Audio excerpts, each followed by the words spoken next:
Welcome to the Rap Soul Podcast, where we dive deep into the world of music that moves our hearts and gets our feet tapping. This is the intersection of rap and soul music from the 80s, 90s, and 2000s. We appreciate you for listening. Share this podcast with a friend or family member who loves music as much as you do. The podcast is hosted by 12 Kyle. Next up, the Rap Soul Podcast. Ladies and gentlemen, thank you for listening. Thank you for downloading. And thank you for subscribing to the latest edition of the 12 Kyle podcast. I am your boy, 12 Kyle. Man, check this out. On this episode, we're going to go back. We're going to take it back to February 4th, 1986. On that day, Janet Jackson would release her third studio album, the groundbreaking album entitled Control. Listen, if you've been following the podcast, I mentioned at the beginning of the year that I was going to do a lot of album reviews, but I wasn't going to wait until albums turned 20 or 30 or 40 years old, because you just never know what's going to happen. So I just picked a bunch of albums that I said I'm going to talk about this year, and this was top of the list. And I want to apologize to Britt, J-Boog, and Eclectic. I could have gotten all of you on this podcast, but it is 1 a.m., and I doubt very seriously that you're available to record at this time. So it's a spur of the moment thing, but I wanted to talk about this album. Control from Janet Jackson. This album probably could have been called Independence, because that's what this album actually is and what it represents. Just to give you some history, as I mentioned, this was Janet's third album. A lot of people think it's her first. It's not. She had two previous albums. The first album, I think, came out in 1982. Self-titled, Janet Jackson. And then the second album was Dream Street, came out in 84. Again, this is 86, so it's 2 years later. And one of the things that makes this album as special as it is that Janet did something out of the ordinary. She broke away from her father to do this album. What I mean by that is, if you know the history of the Jackson family, Janet Jackson obviously is the younger sister of the Jackson 5, Michael Jackson, the whole crew. They had their success, and a lot of their success was attributed to their father, Joe Jackson. Janet was under Joe's leadership and tutelage for her first two albums. By the time she got to the third album, she wanted to do things totally different. Joe didn't see it that way. And Janet decided that, hey, I'm going to do this my way. It's my album. And I'll be honest, if you listen to her debut album and if you listen to Dream Street, they're not bad albums, but they ain't Control. Let's keep it a bean right there. I mean, they're not Control. This album was legendary. This album was groundbreaking. This album, again, set off her independence. And it also paved the way for a lot of women in music in years to come. And I'll touch on that in just a few. But yeah, this album was incredible. It was released again, February 4th, 1986. Now, keep in mind, at the time that this album was released, Janet Jackson was 20 years old, right? So to break away from her father and his management and the handling of her career was a big risk. And people knew Joe Jackson in the industry, and they knew his track record, and his track record, pretty much stood on its own. But you also have to keep in mind, at the time that this album comes out, Janet is an accomplished TV actress. She had been on Different Strokes, Fame, and Good Times. I saw Janet for the first time on Good Times as Penny Gordon. She later became my girlfriend on Different Strokes. Charlene Dupree. She never dated Willis. She was my girlfriend. Uh, it goes without saying that Janet was like probably my first crush.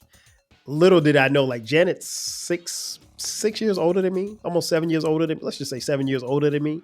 But she felt like and looked like we were the same age. So I always had a crush on Janet. I mean, like, who didn't have a crush on Janet Jackson in the 80s?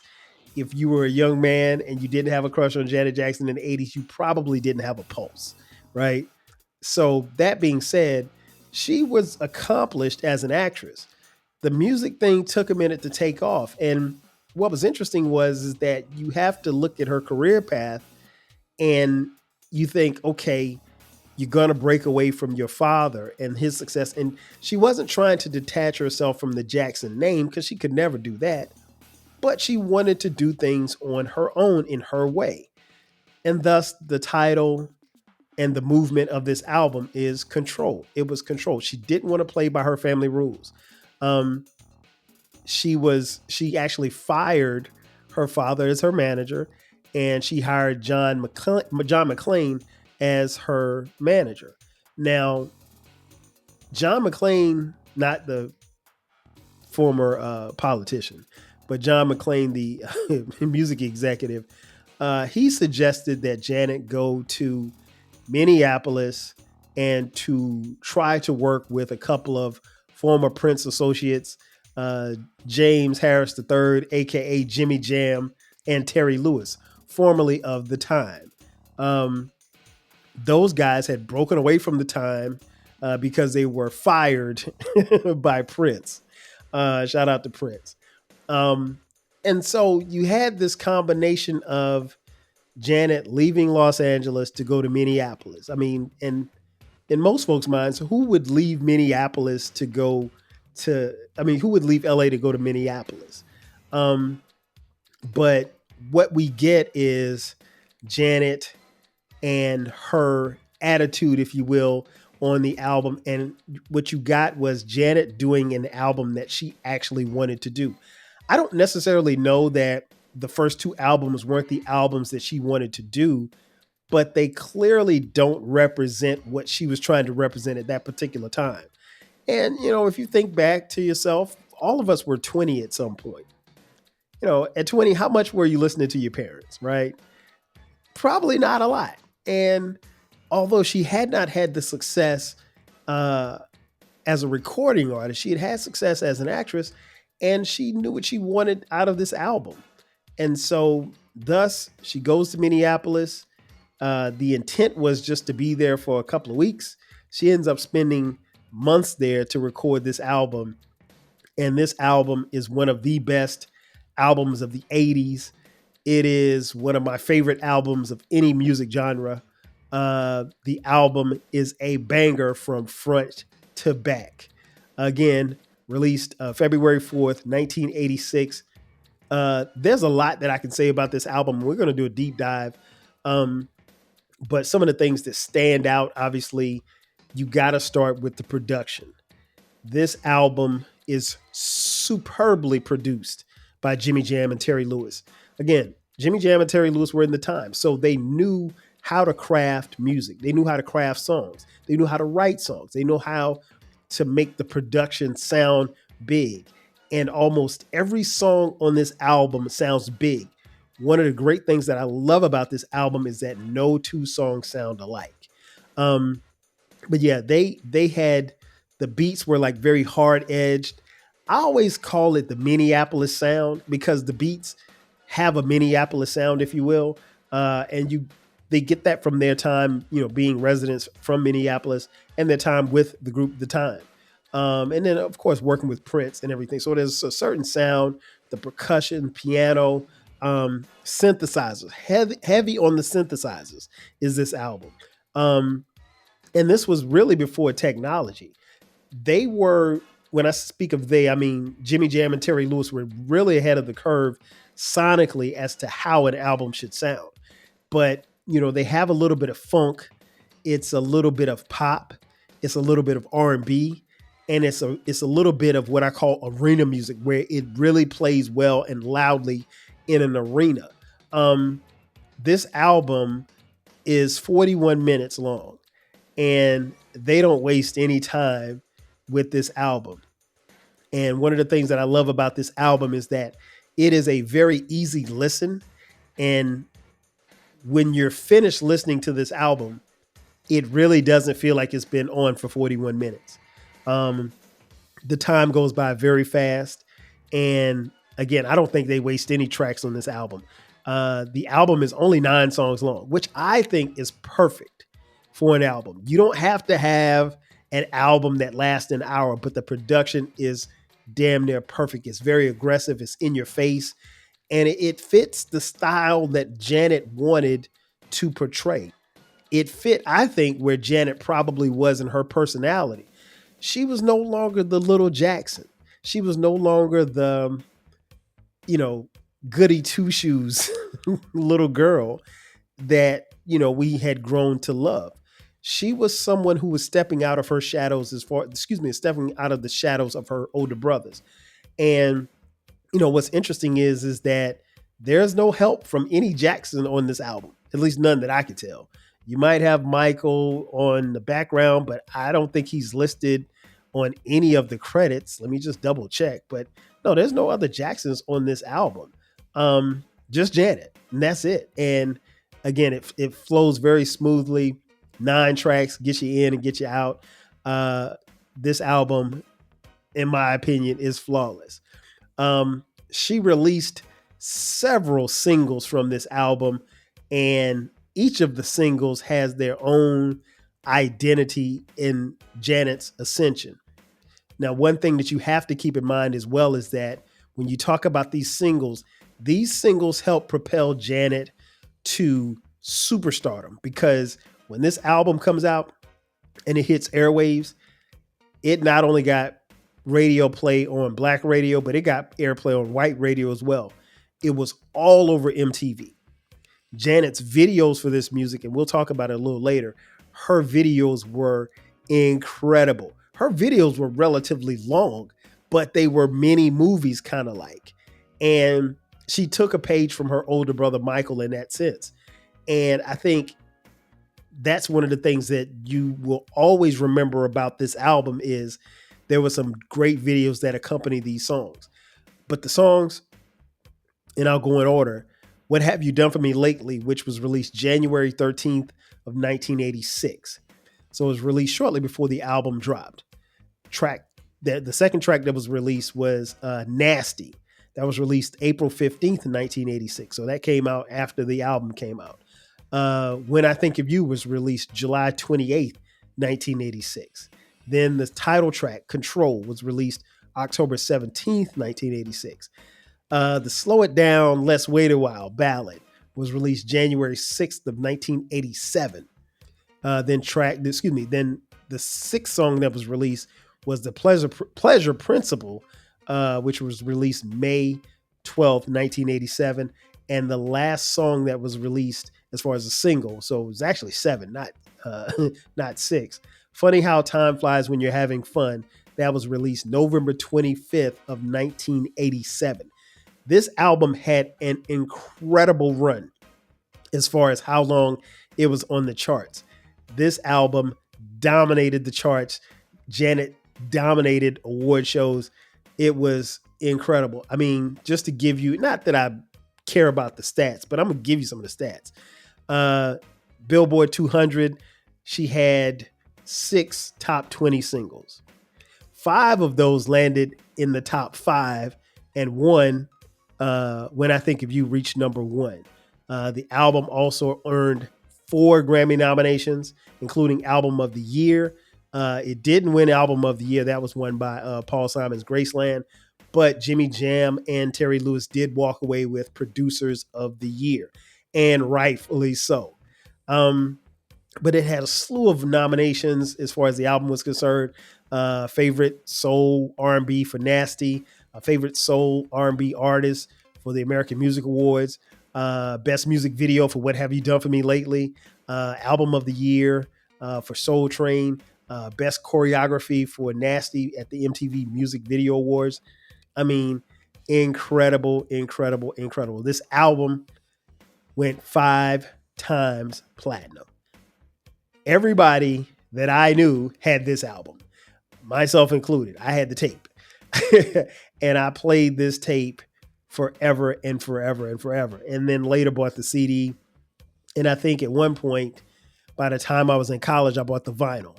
I have no idea where that vinyl is, but it's probably somewhere at my mom's house, maybe.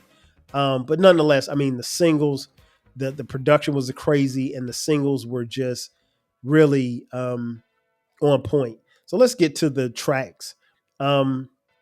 Track 1. She starts off the album with the title track, Control. Listen, Control, again, is her independence. It is her statement. It is her declaration, if you will, that I'm here and I'm not going anywhere. And this is who I am.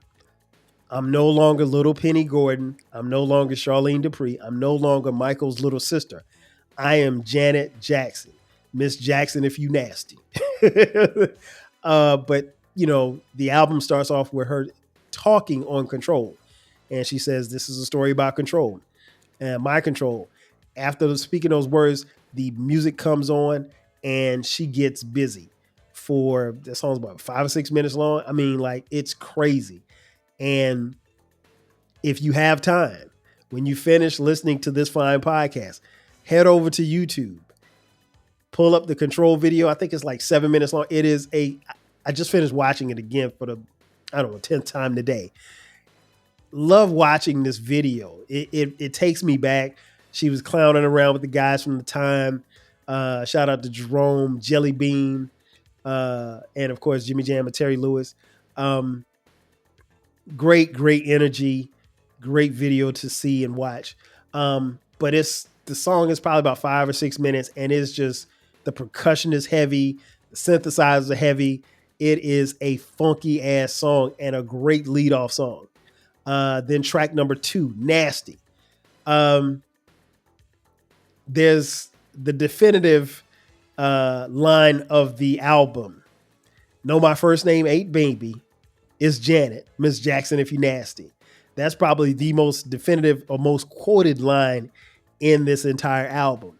Probably a close second is what she starts the album off with, what she starts the song off with, Give Me a Beat. Listen, this is like New Jack swing-ish, very funky, very heavy music. It is a jam. And what's interesting about this song is that it still knocks. I mean, like, to this day, Nasty still knocks. And you never, at least for me, I never get tired of hearing it. Then the next song, track 3, the aforementioned What Have You Done For Me Lately?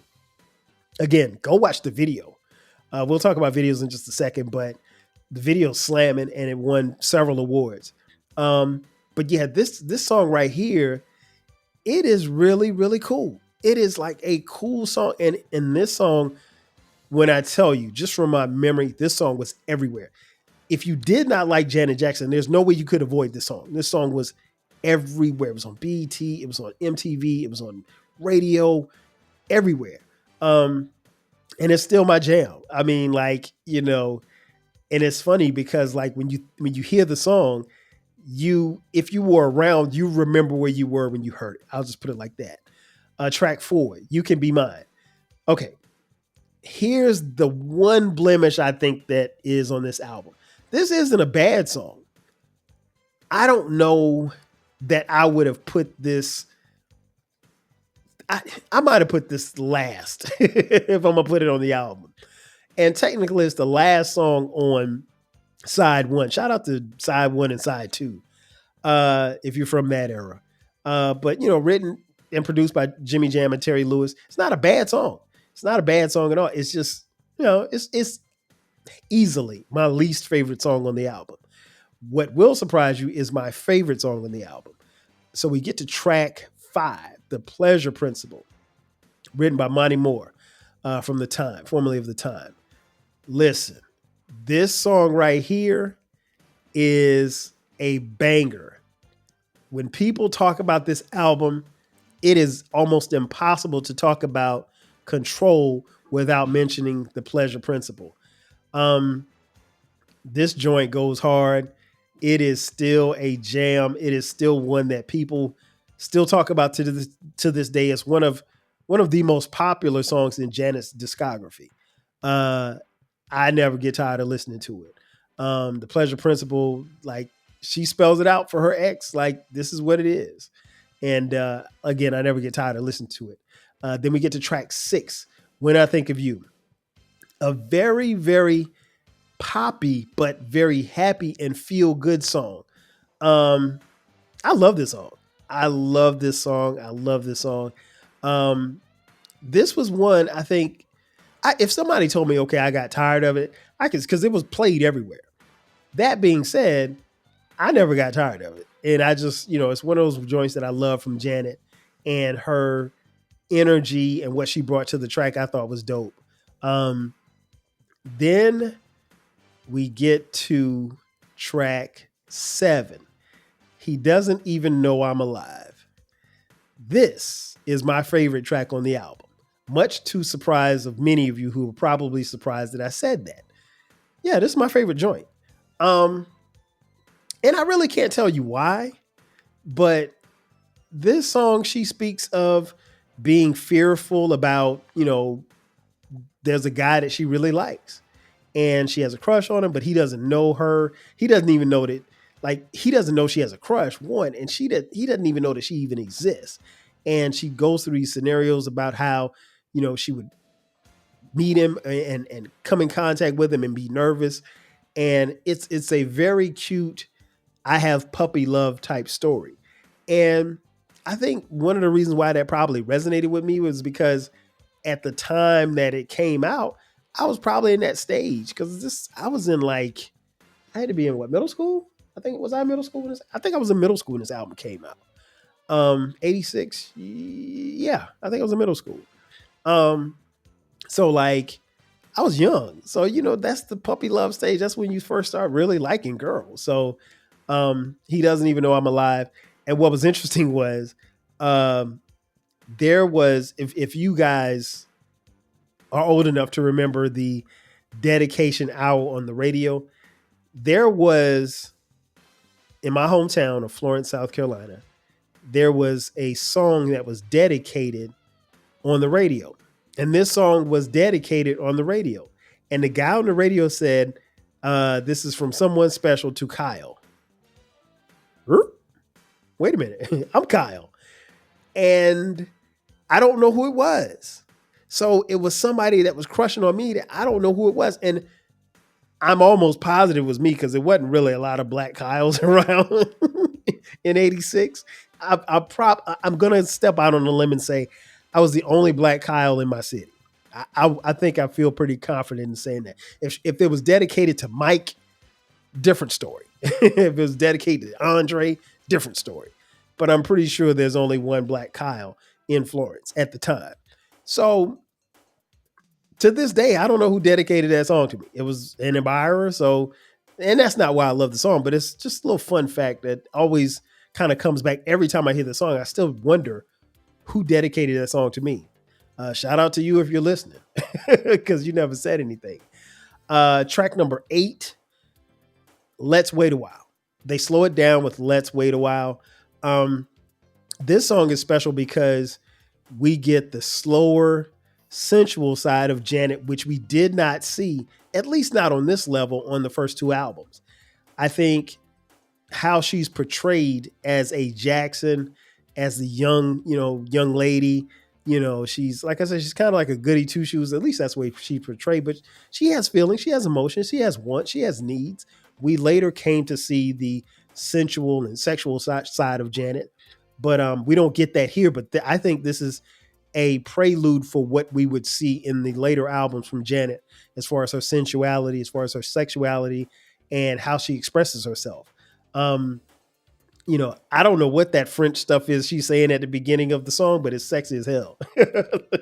Let's Wait a While is a jam. And this is another song that brings back memories because I do remember having, an ex girlfriend break up with me playing this song in the background. I don't know why she decided to play it, but like she was talking to me like we need to break up, we need time apart, and then I hear her hit the rewind button,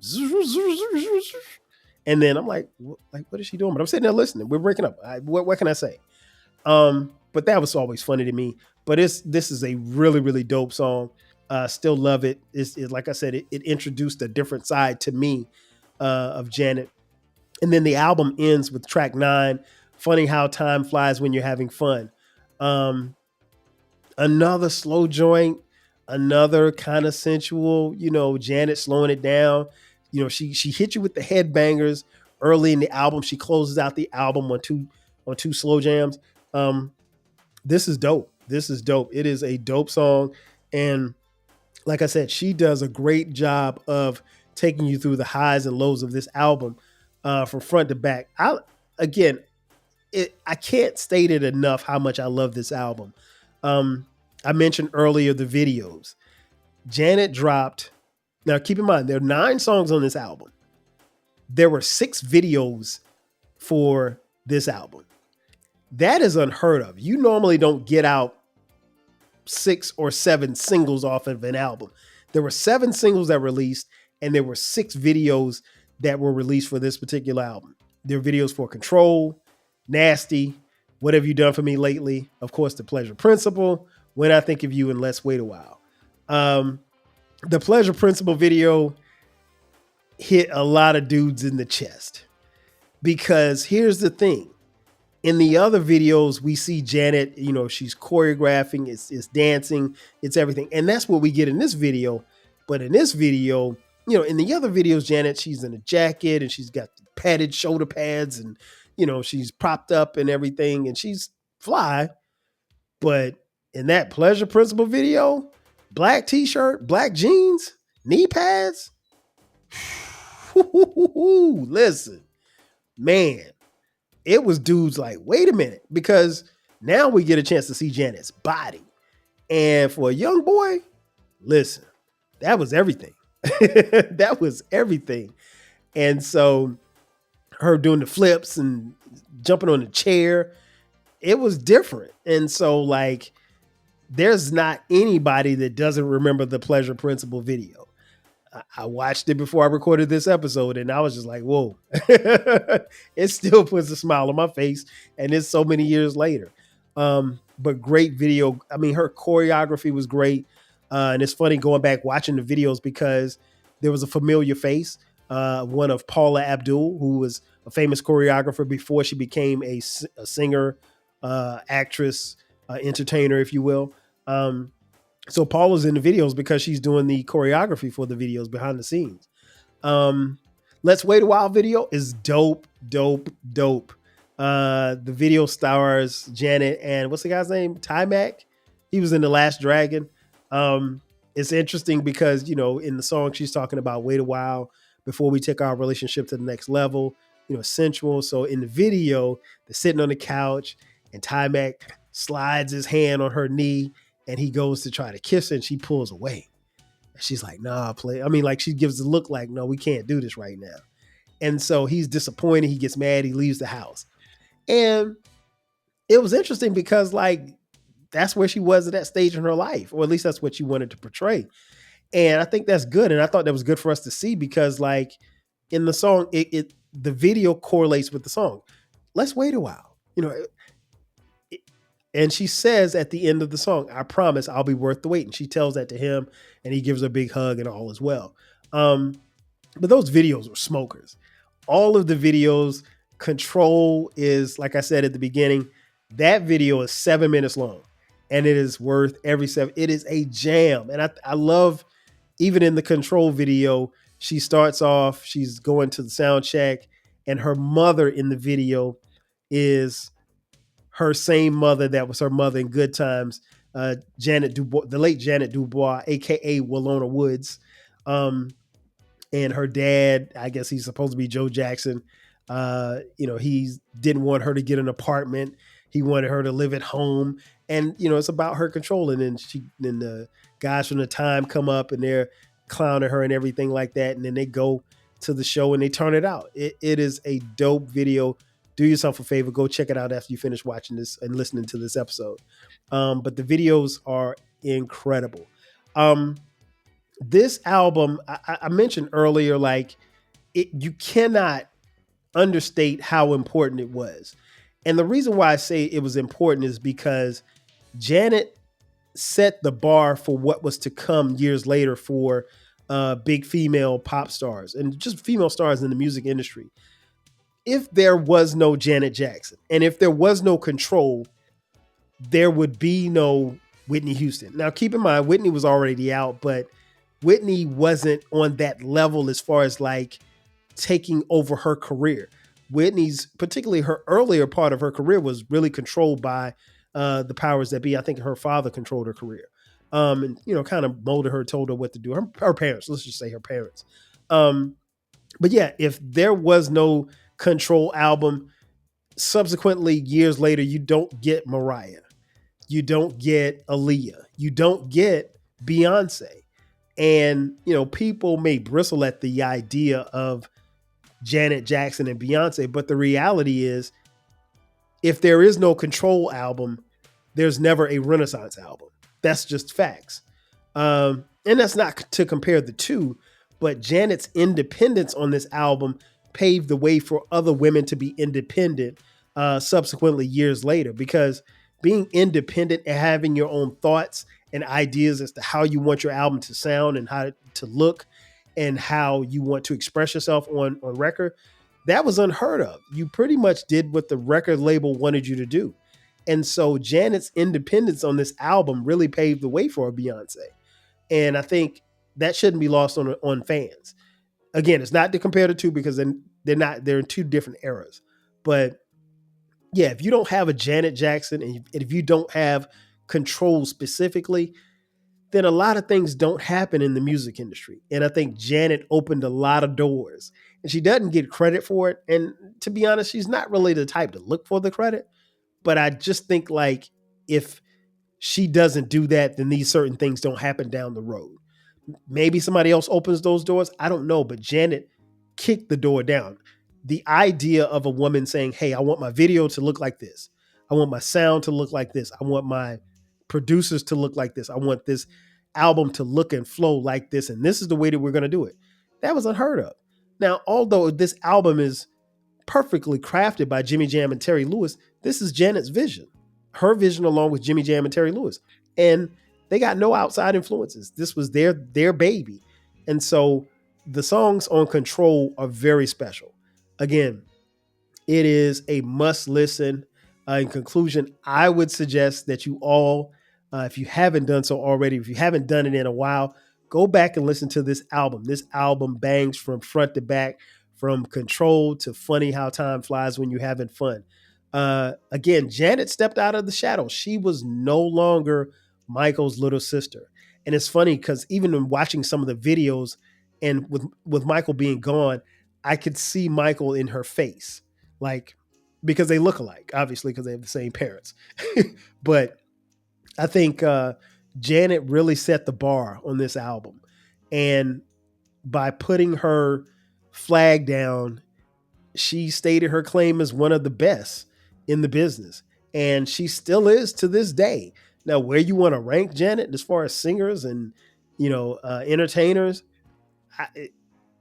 I'm not going to argue wherever you decide to put her. For me, this album is at the top, and it's still going to stay there for years to come because I think this album and Janet Jackson specifically opened the door for a lot of people. And I think everybody should kind of tip their hat to Janet because she made it happen, and we should be thankful. Ladies and gentlemen, that's going to do it for me. This has been another edition of the 12 Kyle podcast. Be sure to subscribe to the podcast. Remember, this podcast drops every Thursday and every Sunday at midnight. You can find this podcast wherever you get podcasts. We're everywhere. You can download it for free. If you are on social media, be sure to hit me up on social media at 12 Kyle. at 12 Kyle Podcast. I'm on Twitter X, Facebook, Instagram, Threads, TikTok, 12 Kyle Podcast on TikTok, where we have show clips. If you'd like to contribute to us financially, we will take your money. Hit us up on Cash App, $TWELVEKYLE. We also have merch. If you look in the description box, there's a link. Click that. It says merch.